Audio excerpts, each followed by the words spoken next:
कृष्ण, बलराम और राक्षस। महाभारत काल की बात है। एक बार कृष्ण और बलराम किसी जंगल से गुजर रहे थे। चलते चलते काफी समय बीत गया और अब सूरज भी लगभग डूबने वाला था। अंधेरे में आगे बढ़ना संभव नहीं था, इसलिए कृष्ण बोले, बलराम, हम ऐसा करते हैं कि अब सुबह होने तक यहीं ठहर जाते हैं, भोर होते ही हम अपने गंतव्य की ओर बढ़ चलेंगे। बलराम बोले, पर इस घने जंगल में हमें खतरा हो सकता है, यहाँ सोना उचित नहीं होगा, हमें जागकर ही रात बितानी होगी। अच्छा, हम ऐसा करते हैं कि पहले मैं सोता हूँ और तब तक तुम पहरा देते रहो, और फिर जैसे ही तुम्हें नींद आए तुम मुझे जगा देना, तब मैं पहरा दूंगा और तुम सो जाना, कृष्ण ने सुझाव दिया। बलराम तैयार हो गए। कुछ ही पलों में कृष्ण गहरी नींद में चले गए और तभी बलराम को एक भयानक आकृति उनकी ओर आती दिखी, वो कोई राक्षस था। राक्षस उन्हें देखते ही जोर से चीखा और बलराम बुरी तरह डर गए। इस घटना का एक विचित्र असर हुआ, भय के कारण बलराम का आकार कुछ छोटा हो गया और राक्षस और विशाल हो गया। उसके बाद राक्षस एक बार और चीखा और पुनः बलराम डर कर कांप उठे। अब बलराम और भी सिकुड़ गए और राक्षस पहले से भी बड़ा हो गया। राक्षस धीरे धीरे बलराम की ओर बढ़ने लगा। बलराम पहले से ही भयभीत थे और उस विशालकाय राक्षस को अपनी ओर आता देख जोर से चीख पड़े, कृष्णा, और चीखते ही वही मूर्छित होकर गिर पड़े। बलराम की आवाज सुनकर कृष्ण उठे। बलराम को वहां देख उन्होंने सोचा कि बलराम पहरा देते देते थक गए और सोने से पहले उन्हें आवाज दे दी। अब कृष्ण पहरा देने लगे। कुछ देर बाद वही राक्षस उनके सामने आया और जोर से चीखा।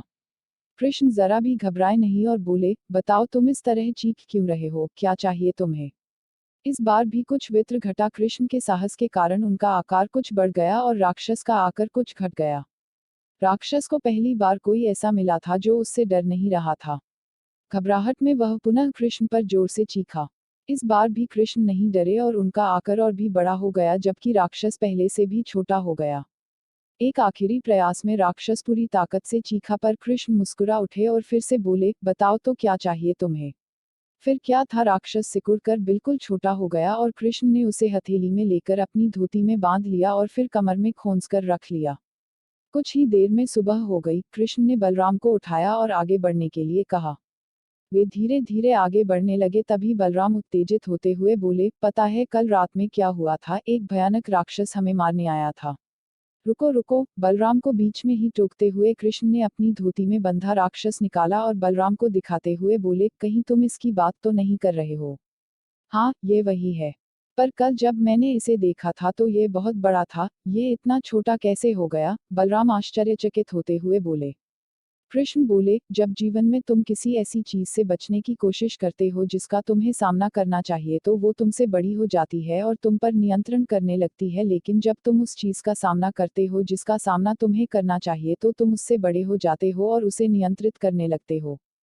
दोस्तों, ये राक्षस दरअसल हमारी लाइफ में आने वाले चैलेंजेस हैं, विपरीत स्थितियां हैं, लाइफ प्रॉब्लम्स हैं।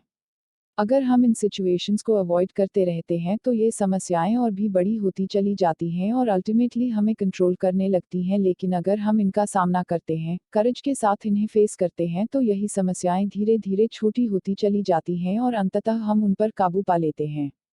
इसलिए जब कभी भी लाइफ में ऐसी प्रॉब्लम्स आए जिनका सामना आपको करना ही चाहिए तो उसे अवॉइड मत करिए, जिसे फेस करना है उसे फेस करिए, उससे बचने की कोशिश मत करिए। जब आप ऐसा करेंगे तो देखते देखते ही वे समस्याएं इतनी छोटी हो जाएंगी कि आप आराम से उन पर नियंत्रण कर सकेंगे और उन्हें हमेशा हमेशा के लिए खत्म कर सकेंगे।